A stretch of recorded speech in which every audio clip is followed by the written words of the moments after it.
Сонау 2002 жылы хит болған салат Алатау салатын жасайтын боламыз. Әлі күнге шейін ешқандай салатпен изменять еткен емеспін, қыздар. Дастархандарыңызда өте богатый көрінеді. Енді дәміне сөз жоқ қой. Ол үшін ең алдымен колбасаны турап аламыз. Сырды 3 бүршек етіп турайтын боламыз. Қызанақты қатты майдаламай, осылай жалпақ-жалпақ етіп турап шығатын боламыз. Піскен жұмыртқа, салат жапырақтарын турап аламыз. Соңында чечилді осылай жұп-жұқа етіп, шаштарыңызды етіп, осылай жұлып шығатын боласыздар ғой. Барлық құрамдарды біріктіреміз. Соңында майонезді қосып, жақсылап араластырып, бұл порциясынан негізінде орташа 8 тарелка шығады. Менің тарелкам дәу-дәу болғаннан кейін 4 шықты. Соңында чечилді қоямыз. Дастарханға ұсына берсеңіздер болады. Дәмі деген енді қыздар өздеріңіз істеп айтатын боласыздар ғой. Керемет болып шығады. Істеп жанұяларыңызды қуантыңыздар. Рецептін аса лайк басып кетіңіздер.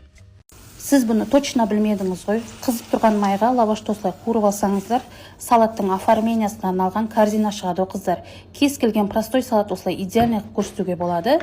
Өзімнің ең сүйікті 5 минутта дайын болатын салаттың рецептімен бөлісетін боламын. Ол үшін ең алдымен колбасаны соломка етіп турап аламыз. Тұздалған қиярды да ұзынша етіп турап шығамыз. Піскен жұмыртқаны тураймыз.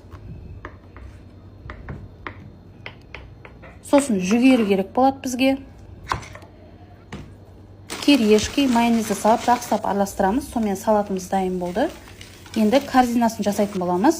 Қызып тұрған майға лавашты осылай қуырып аласыздар, ортасына ожауды осылай кішкене басып қуырамыз. 2 минутта пісіп қалады, кәдімгідей қып-қызыл болып. Арғы бетін аударып бір қуырасыздар, сонымен корзинамыз дайын болды. Салатты салып, дастарханға ұсына бересіздер қыздар. Лайк басып, парақшам пайдалы тіркеліп алды, ұмытпаңыздар, ас болсын.